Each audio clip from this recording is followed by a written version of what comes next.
It's not working. This is not working. You ever hear that from clients or feel that yourself? The chaos of the cycle takes over. Too many blocks win. We're off track. We're joining you today talking about the chaos and blocks. Welcome to the Leading Edge in Emotionally Focused Therapy with your hosts, Dr. James Hawkins and Dr. Ryan Reyna. EFT is a dynamic model that humbles even the most seasoned therapists. Together, we want to come alongside you as you continually push the leading edge of your understanding and application of this wonderful model developed by Dr. Sue Johnson. Welcome back, you all. So we're going to be talking about blocks in chaos. And a story about this was good. You know, I was at a core skills, leading a core skills group, really sharp therapist, man. I could tell you, like, you know how sometimes you watch a sport that starts off brand new in the early kind of like athletes are going through the growing pains of just kind of learning it. And after years of kind of like evolution with the thing, like the athletes get so much stronger, faster, better, more skilled, points go up and all these kind of things. I feel like that's what's going on in EFT, man. Sue and them did such a great job and trainers have done such a great job. Now people come into core skills. They've read Love Sense and all the attachment books. They're reading the EFT primer, attachment theory and process.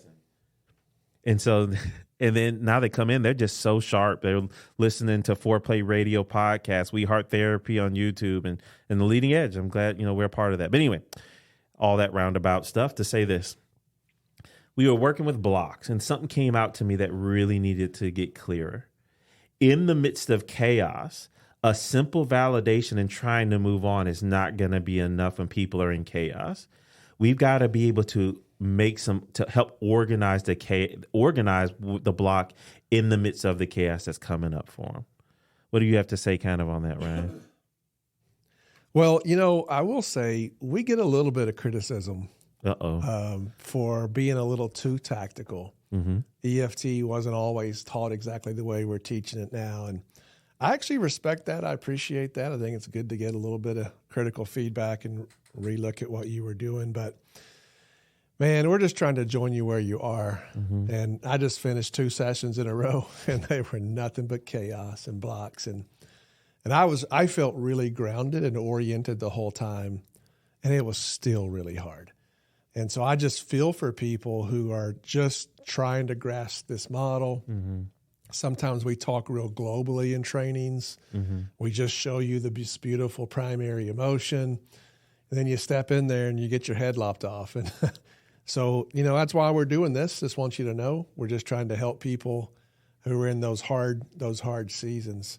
But yeah, this is when the bond has not been secured, when a relationship becomes a place where there's as much or more danger than there is comfort, you can expect the chaos.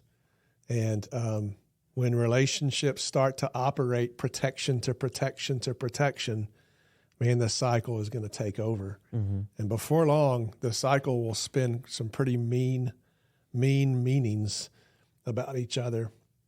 And so then they're in your office and we're having to unpack some really painful things. Okay. So here's what I'm going to do to set us up to get, right. We're going to get focused. I'm not going to teach the whole thing. We have one of our probably more popular ones is 2 paths, pivoting. And so what we talk about, of course, if the relationship is secure, they can send vulnerable, clear signals of distress or reaches for connection. But when we can't do that, we kind of go to ways of trying to manage. And now the 2 paths is really about when couples who are in clinical distress, when they come into our office, which path are they on? And what we're trying to figure out, we call it the alpha path. Because typically couples in clinical distress, what they're going to go towards is a more protected, reactive towards path. Because safety is not really established. They don't know if they're going to have success and vulnerability. See how I work that success and vulnerability in there? Nice. They don't know. So they usually choose, that's the alpha path for our couples in clinical distress, is a more protected path where they don't let their vulnerabilities really come through so clearly. I just had that today where a partner was his best trying to get me to join his side of why he does not ask for things so clearly, why his partner should just be able to read hints. And I'm like, yeah, I totally get the good reasons for that. I see what you're trying to do. Because if you did have to ask for this, what would it be like? Well, I don't know how it's going to go. It could lead to a negative response. So what he's done is he says, I'm choosing the alpha path. That's what I want to choose. Anyway. But then the Bravo path is, what if the couple comes in and they can embrace vulnerability and they're open? Those two paths require different moves. If they're on the alpha path, we've got to do a lot of organization. That's where we'll run that affect assembly, pass them 3 or 4 times. We'll try and do things like their attachment dilemma and run that past them 3 to 4 times and see if we can get access to their pain or fear in the attachment dilemma. And then we'll see if they open back up. But if they're on the Bravo path, we don't do as much organization. We don't have to do as much assembly with them because they're open. We need to just go on mission, access the vulnerability, and get them to share it and to pass it over. So that's the pre-teach. To set us up for, we're just going to go into even a micro move. If they're on alpha path and a block comes up, there's chaos and reactivity in session, and then they block us. We can't just simply like, oh, I see that block and I get the good reasons. This is a little bit hard, but can we go back?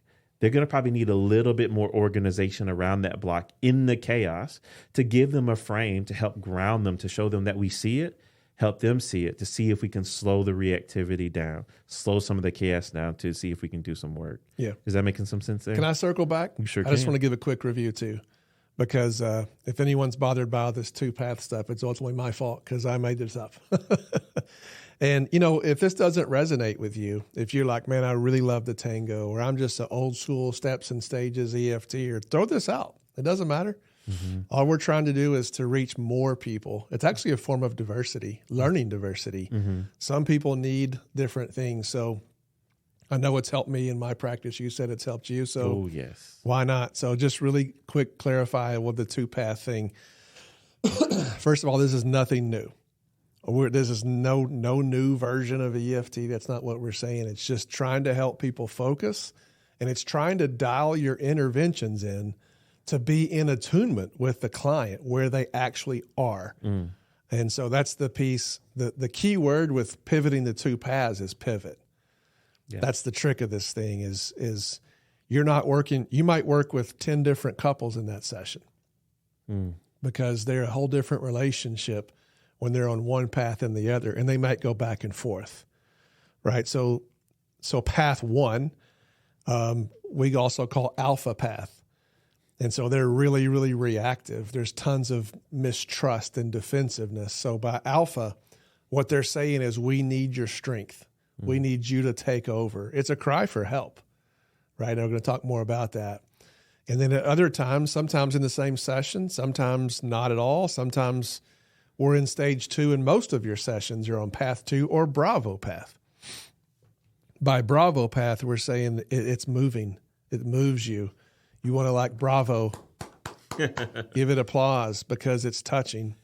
And then we have a set of sort of next interventions that comes out of that. What I can tell you for sure is there are great EFTers around the world who never think about this at all. So this is not a must. This is just a way to organize things. But I can tell you this, no matter how good you are with your interventions, if you're on the wrong path, the chances that your interventions are going to land are not very good. And I just see a lot of people get stuck when they don't have to. So that's our motivation behind this. All right. So you ready for it? I'm ready. All right. So when we're talking about organizing, we've talked about this if you do anything with us. And I like what Ryan said. Let me make sure. I feel like I'm saying, because I'm about to say another acronym. We're just trying to have a way, for me, let me just make myself fun and share my learning story. If I know that I'm prepared or I have some kind of like go-to moves and plays, it helps relax me when the chaos hits. So, the 2 paths, the way it hits for me, I come in, I check in with my couple. I might run where we were last time, and I check, and I'm looking at their body response. I'm looking how far they're sitting apart, all those things. So I know where I'm at and what I'm doing. So that's part. And then where I'm going to next, when we're on that alpha path and we're trying to work and the block is coming up, and I think this is where we're going now, is the first part we got to be able to catch it. That's not nothing new. The CPR acronym you've probably heard us talk about. We've got to do CPR with the block. And what we're trying to do when I think of CPR with the block is saying that something is cut off in the airway where the relationship can't breathe. the vulnerability, the comfort can't fully breathe because something's blocking it. Good. Or the heart's not able to work. And so we do CPR to help. We as the therapist, we do CPR until we can help the relationship kind of recover and take back over and do its function.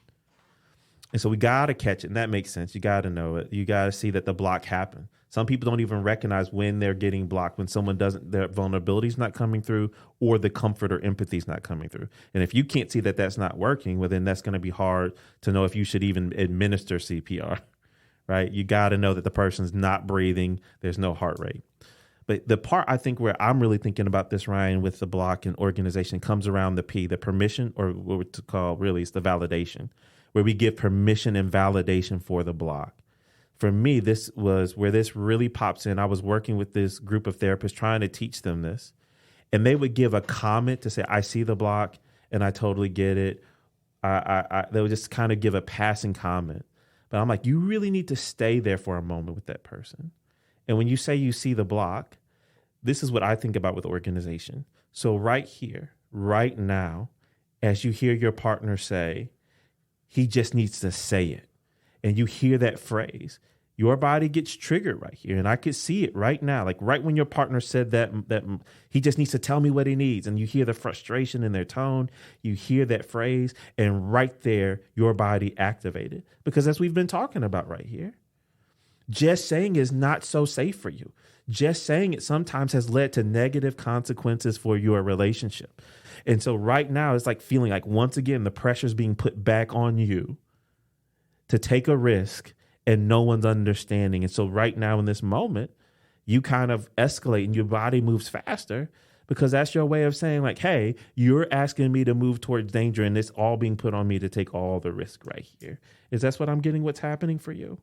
And I'm running that and I'm saying that over and over in the context of the relationship. I'm tying it to the trigger. I'm tying it to the meaning that I think is happening there. And in the moment right there, what their body's doing. In a way, I need to fully like help make sense out of what just happened here. I can't leave it too unpackaged and chaotic. If not, there's nothing for them to grab onto here. I don't know. That's what I think about that comes up for me when I think about organizing the block in the midst of chaos. Yep. It's good. I like it. Yeah. Solid. And to me, it's less about exactly which one of those moves you do. Mm-hmm. I'm really confident if we're just understanding what we're working with, you give your interventions a chance to land. My last session, it's a perfect setup, man. First of all, we're in session 8. That's just a really, really common time for it to be hard because the newness is worn off. They're not trying to impress me anymore, but we really haven't had enough corrective experiences to start to really get change because that's where change happens. We can talk about cycles all day long. You can become a triple PhD John Gottman and still have a cycle completely dominate you. You can't have enough insight. So, it's set up right off the top. It's clear they had a fight on the way here. And the pursuer is saying nothing's any different, and that later came out in the session that was not true. She's just saying it's not happening fast enough for me to start to feel safe. And, that didn't come out till later, though. That was nice. But, the withdrawer's position, it's like exasperation. I can't do anything right. And then I feel the chaos in my body, right? And it's like, all right, let's see you work. And, it was 42 minutes. It's pretty rough. Pretty rough. It's painful, and so we should charge more. So really the question is, can you trust your map or are you going to panic? And just hanging in there, being repetitive. So what jumps to mind for me, maybe kind of a subtitle of this episode, I started saying this in Core Skills last week. I've never said it before. It seemed to resonate with the crowd and with me, so we'll use it. When people are that chaotic and that blocked, they are crying out for you to say, please reorganize us. I love what you just said about not getting your airway open. It's kind of like that. Like we are starving. We're drowning here in protection. That makes sense. And the current way we've arranged this, and let's be clear on what it is, our protection is dominating. And our go-to move to make things better is to retell my side of the story. And, when it comes to temp, they're only giving you the M. right? That's where you see the chaos. It's just M. Here's my meaning that I have connoted to this pain. And there's just no space for anything else to happen. They're crying out for us to reorganize this thing. So in that moment, I've got to take my Bravo path to deeper moves, and I got to go set them behind me somewhere, because I see that a lot. Some people are getting blocked like crazy, and they just ask for this huge risk to take. And, 1 out of 100 times it works, and you're like, oh, that wasn't supposed to happen. But most of the time it actually just throws fire on a already burning, it throws fuel on an already burning file. Try that one more time. It throws fuel on an already burning fire. There we go. And so what it's saying to me is they need your help. Take over for a minute. Don't keep giving them so much space to add more pieces to the story. And I've got to work their protection. I've got to reorganize their protection moves with my validation, how it makes sense. And then I've got to show what the cycle's doing with their protection. And then just knowing that I've got to take smaller risks. So I'm not trying to get them necessarily to sit with emotion when we're on path 1 alpha path. I just want to get them to see if we can touch it. Give me one more word to describe this instead of just anger and annoyed and frustrated. Can you give me just a little word of hurt? I'm not trying to finish a mission. I'm just trying to expand the frame from my partner's a creep to we are struggling. And so smaller risks, and then my good old dilemma at the end of that. I did that a whole lot with the pursuer. I said to that pursuer today, probably 8 times, you don't have a good move. And I would go through her 2 or 3 moves and how that doesn't work. And she would slowly slow down for me at that point before having some, fair breakthroughs at minute 45. Is that what you want me to say or something different, James? No, I just like what I'm liking about this is that makes sense is I've seen it so many times where there is that chaos and we can make the mistake of keep going from our emotion like you already talked about. But how do we, our clients do need us, when I think about reorganizing, because me and my wife just been going through this in our garage, and you can get used to working in a kind of chaotic garage.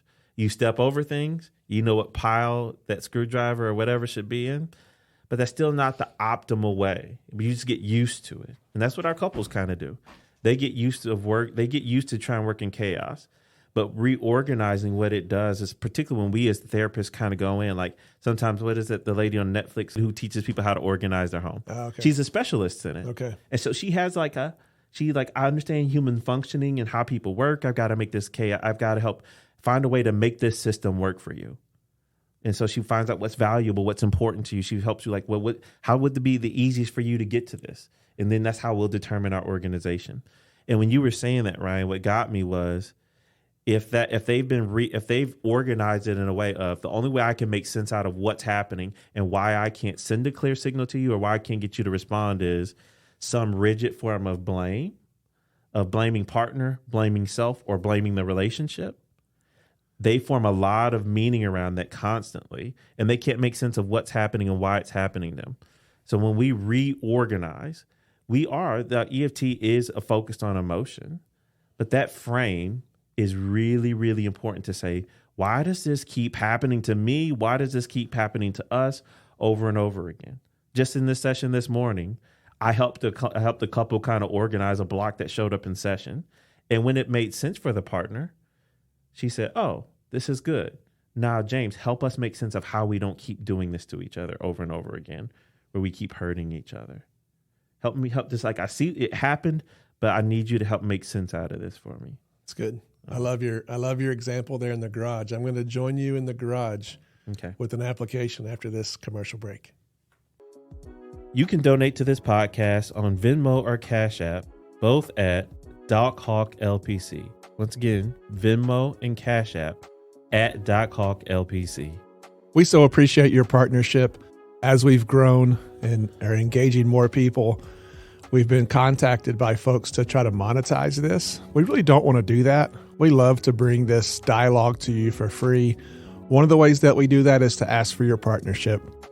With your money, We get better equipment. We're able to spend more time. So we so appreciate you being with us on the Leading Edge in Emotionally Focused Therapy. And once again, to donate on Cash App and Venmo, it's at DocHawk LPC. If finances are a problem for you, please do not donate. If you regularly work an underserved population, please do not donate. But if you make money from this, and this is something that's valuable for you, we'd love for you to partner with us. All right, welcome back. Yeah, thank you for giving. We appreciate you guys donating to us and joining the mission here to help people. I love the metaphor, James, you used of your garage. I was just thinking, is the word garage cross cultures? I don't know, wherever you park your cars. So in Northwest Arkansas, we have a lot of 2-car garages. And so that's what I'm visualizing here. Mm-hmm. And like you and your partner want to get in the same garage, and you can't. And you know, you meet these 2 people and their vehicles parked out on the driveway, and they are in a raging blame fest that their partner is the reason they can't get in the garage. And it's just endless with stories and stories and stories and stories of how it's the partner's fault. The partner's so unreasonable. We mock each other. We're just trying to talk each other out of your moves. And so it's important that we see that as a cry for help to reorganize, not get caught mediating, not get caught offering content solutions, but to lift the door of the garage and to see that the current way the garage is laid out cannot work. You got razor blades everywhere. You got screwdrivers. You got all kinds of dangerous stuff in there, and neither person can really fit in here safely. Mm.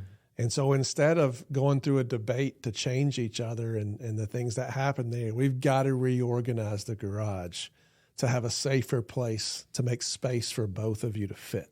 Mm-hmm. That's what secure relationships can do, is they really can make space for another person's story.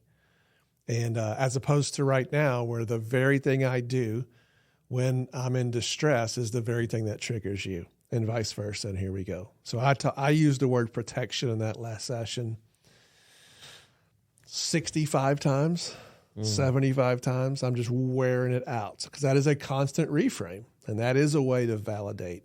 Instead of saying you're controlling, you're bad, you're this, I'm just like this. It makes such good sense that you protect yourself in that way. And yet here's what the cycle does. Mm-hmm. Wow. So that's that kind of like a summary of like what that Bravo path would look like. And so that's Alpha path. Oh, sorry. Let's go to Bravo now. That's right. I'm sorry. You want me to go? You got it. You tell me. What do you think of when you think about Bravo path? Man, what I think about the Bravo path is now it's kind of the chaos is cleared. I have a little bit more, my vulnerability is able to come online and either being able to say, hey, here's where my fear, here's where my need, longing, or hope is. Or that's in the caregiver, that's a seeking care role, or in the caregiver role. I'm able to take and hold what might be going on for me and stay online and curious for you. And I have this desire to want to move towards you with comfort. That's what I think about with the Bravo path. I like that. Open, curious. Mm-hmm. Blaming starts to decrease. Mm-hmm. Protection becomes a little more flexible. Mm-hmm. I'm willing to look at me and not just be preoccupied on you. Mm-hmm. If that's the case, now it's the limbo. All right. How low can you go? Oh, man. So now we got to make the pivot. Now you got to make that pivot over there. How low can you go today? What's your tolerance window? What's a risk that you haven't taken before? Let's see if I can fully use myself. Let's change pace. Let's use my risk voice. Use self, use self, use self. Let it break your heart. And then we're going to try to finish missions as deep as they can that day. So that's a quick overview of the 2-path concept, Alpha path, Bravo path, path 1, path 2. Mm-hmm. But the hardest part of this and the most important part actually is pivoting. Yeah. So how do you know when to pivot? What tells you that? Is it hard for you to pivot, or what are your go-to moves when it's time to pivot? So now what I've learned, I'll find myself where I think I'm going in one place, and either I'll see a look of confusion on one person's face, and it could be confusion, like, what are you doing? That's not, like, almost like, where is he at? What is he saying? or I keep trying to drop into some kind of longing, or I'm trying to slow down into the risk kind of area, stage 2 type risk, the RISSC risk that I'm talking about, classic EFT intervention. If you don't know, now you know. Anyway, no, but I'll try to do that, but their speed stays up. Their tone stays up. Mm-hmm. There's more kind of just rigidity. There's view of other hugely on the line. They don't talk about themselves. It's my partner this, they that. It can sound like a lot of blame is online. That's how. So if I'm trying to get into them and I keep hearing that part, like, I'm on the wrong path here. I got to pivot. I'm not where my client is. That's how I've noticed it in some of the tapes I've watched of mine recently. It's good. It's good. The main thing is just asking you to pay attention to it. Yep. I like the tango. My least favorite part about the tango is it's telling the therapist what to do, as if our moves are choices that we make, right? What I like about the 2 paths is it allows the client's status to dictate my next move. Mm-hmm. Of course, you can do that in attunement with the tango, but I think it's kind of helpful in that way to simplify it. So what we're pivoting on is the status of the bond in that moment. Mm-hmm. So it's not just one person or the other. Mm-hmm. For instance, a really difficult pivot decision that I was making with about 38 minutes in that session is my pursuer, who was really pretty hostile early on. I don't know if she just got tired or me reflecting the dilemma 7 or 8 times. Next thing you know, she had big tears. They're dropping on the floor, okay? And I stayed alpha. Okay, and normally that would be an indicator to go to Bravo, because I thought she might have been ready, but I was reading her partner. He was still very much reeling from the message that he takes in the cycle, which is, failure and being bad and so forth. So I felt like we needed to stay alpha for a minute. So I commented briefly on the tears and sort of validated, and went to work on his protection to see if I could reorganize that and downshift him. And as soon as he did, we finished the last 7 minutes on Bravo path. We still got a long way to go. It's not like that fixed things. That's just an example of what we're looking at in those moments. So what's the status of the bonds? For me, how often am I getting blocked, and how hard are they blocking me? Sometimes you come into session pretty early on, you do your summary, and you jump in, and it's just a hard block. And all right, I'm going to put my Bravo stuff in my back pocket, get all my alpha moves out. Other times there's subtle blocks, but you just start to hit 5 or 6 of them, and you realize their neurological systems are really going to prioritize protection, and they need reorganization. It is a cry for help. We are drowning in protection. Our protection strategies are now rigidly used, and we can't get anything else forward. So they're saying, I need you to come up with me. I need you to reorganize, reassemble, come off of a vivid trigger, the most missing move in all of EFT. I need you to get a vivid somatic trigger, and then drop into that assembly. And that changes that case, which gives you a chance to work on Bravo a little bit later. Okay. So now you want me to talk about go-to moves for reorganization? Sure. Okay. First one, George talks about this one. He says this one that we don't talk about enough here. Apologize. I'll do that for me. I take the process onto me. Hold on, you all. I'm so sorry. I totally missed something here. I just blew past it. There's this part right here, and that's where I would apologize, and I might even I might load the trigger right here. When your partner said this, I saw that reactivity happen for you, and I just moved past it. Can I slow down and go back to that and make sense what just happened for us? So apologize.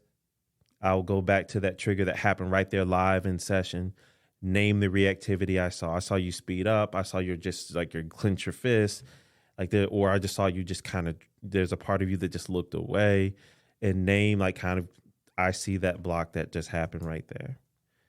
And then that's where I go to in that moment when I think about reorganization. What I'm going to do is I'm going to start calling out, I'm labeling those parts that are just laying around. And so I see this. When this happens, this is what it brings up in you. This is how your body even responded to that. And this is how you've made sense of that when that happens. And then this is even what you did right here, right now. I see that block. I see the function of it right here, even now, and what it does in your relationship. That it's even hard right here to kind of say what you want or what you need. Those are my go-tos for reorganizing. Yeah, it's good. I just want to get really practical here because I don't want to go back and teach EFT concepts. That was great what you did. I'm resisting myself to go back into trainer mode.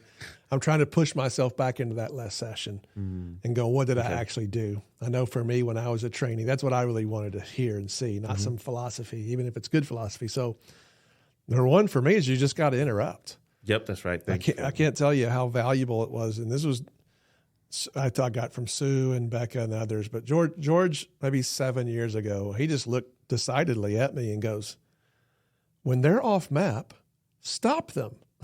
I'm like, good point. Why was I ever hesitant on that? I don't even know. I mean, socially appropriate. Socially appropriate, attunement. Yeah. But it's like, why would you sit there for 4 minutes and let them cut each other up or cut themselves up? When they leave your map, go get them. So I interrupted, I don't even know how many times that last session, more than 30. And with interruptions, I would use my EFT sound, that would hit 3 blocks in a row and I'd be like, woo, man, just took over again, right? I'm just trying to break the momentum of that reactivity. And then I did the whole thing of hang on, next 5 minutes, I need you not to talk to each other. I need you to talk to me. So there's being direct and taking control of the process. That's high alpha moves right there. It's like bizarro enactment, right? Like no enactments right now, because what you're going to pass over is just going to start the next cycle. So I think that assertiveness is really, really key. And a lot of new EFTers have trouble with that because it's opposite of how they were trained or opposite of social. And then this one's a hard one for me, growing up as a male, as an athlete, as a, just someone, I think, acculturated to restrain my emotions. So I like to stay in the same gear all the time, and that is deadly on alpha. So when someone is reactive, you have to match. Your body language, your pacing needs to be at least partially matched to them so that their body can gear down. My next, I'm just going literally what I did in the next session is I like to try to go to a protection move, pick a side, doesn't matter. Go to a protection move and spend 3 or 4 times validating how it does make good sense, that that's their experience, and then challenge it with the cycle. And so I did that multiple times that session, and I think that was pretty helpful, at least for me, if not for them. Most new EFTers don't validate very much, or they want to validate quickly and get to the good stuff. But that's Bravo path. You're going to get blocked sometimes on Bravo path too, but a quick CPR, take it right back into deeper emotion. If you're on Alpha path, you better spend some time on those blocks most of the time, or they're going to grow on you. So for my pursuer, as I was reflecting her attachment dilemma and saying, you don't have a good move, if you don't say something, nothing's going to happen. Somehow you're in this really difficult position where we have very little engagement and you're somehow the only one that sees it or is concerned about it. So you say something. And I love that about you. I love what of a fighter you are. This is how you fight for that relationship, to point things out, to ask for change. There's my 4th validation. It's important that you don't rush that. Stay with it. Even if it bothers their partner, get over it. You got to borrow from that alliance that you'll pay their partner back later. So I love that about you. It's got great energy. I love how you fight. You clearly love this person. You're very committed. You're a great mom, whatever it is. Validate, validate, validate. And yet, those beautiful intentions don't convey in a cycle. The cycle twists that meaning, and it says to your partner, not only has he failed, it says he is a failure. I don't think that's what you're meaning to say, is it? And so from that point, if they'll slow down with me, I want to go get a vivid trigger and try to reassemble this thing with less reactivity to see if we can get an organic primary emotion to come visit the session. But at that moment, I'm just going to go back and evaluate. I'm studying eyes. I'm studying speed. to see, is it time to pivot or do we stay more alpha? That's about as specific as I can get you right out of a session. No, I like that. Thank you for sharing those moves. And that's a good way to be able to study our process there. And so I think it's all right. Are we landing the plane now? Sure. Okay. So I like that. In the moment of chaos, what these blocks need is they need us to help reorganize it. And I love the moves you went through. I mean, just even getting practical, interrupting, assertiveness, matching, getting clear on the protective move, and then challenging it with the cycle and seeing if that is enough reorganization to reset it. Just kind of moving past, and, we've done things like trying to validate and ignore. Maybe it doesn't work for it. Sometimes it can, but being able to reorganize these blocks in the moment also teaches our clients something. And for me, the reason why I like that style, not in a shaming way, but what it does is it helps them see it. Like I tell my clients, hey, I'm just trying to stay here and I'm being clear for a reason. One is to help me stay with this. This thing gets moving fast, man, and it's rough. Mm-hmm. But also, two, I hate that this keeps happening to you two and you can't make sense of it. And then it just beats up two people who really care about each other. I want you to see you it. End up alone. Exactly. Right. I just want you to see it so clearly so that way you become masters of this thing. You can see it, you can know it, and you can call it out and notice it when it's happening in you or when it's trying to take over your relationship. So thank you so much for giving me that space to make sense of this moment. Yeah, I like it. And, alpha path, we're still working with emotion. We're just working around it. Mm-hmm. We're continuing to walk around and reorganize it until it slows down enough to make space for both people to be present. Mm-hmm. In Bravo path, we're not talking about emotion. In Bravo path, we are going in the emotion. Mm-hmm. The corrective experiences occur in the emotion, in the pain, in those deeper places. That's right. I want to give a shout out. Part of what helped even inspire us and help us out with this episode. We were just on a IG Live, and EFTer from Quebec got on. I'm sorry, I forgot your name right now. But she was saying, James, help us out. Like sometimes when you're working in stage one or you're working with a couple and this kitten's chaotic, you can't just drop into vulnerability, James. So kind of help us. What do we do here? And this is me and Ryan saying sometimes you can't pass it. When they're in chaos and reactivity, you can't always pass it. The emotion's still there, but you've got to help get things clear. And like what she would say is, help them see it in the interpersonal cycle. And that's what we've kind of said here. Organize it, put it into that interpersonal cycle. And that's one way. And then helping them see that block, how it happens in the interpersonal cycle and how the message that you don't intend to send, it can end up sending that message. Yeah. Bottom line for me are 2 points on the two paths piece. And this is language I'm going to try to start using. When chaos and blocks are taking over, and they do a lot in your sessions, by the way, if that's happened a lot for you, we understand. It's not because you're bad. Mm-mm. In fact, we respect you immensely that you're out there battling for this. Oftentimes, in stage one, you're getting tons and tons of negative feedback. And I want we really respect you for hanging in there and walking alongside people and not quitting and not choosing easier therapeutic things. So I respect that. So when blocks and chaos take over your session, they are crying out for reorganization. They're saying the current way we have this organized, we're drowning in it. Can you come back and reorganize us?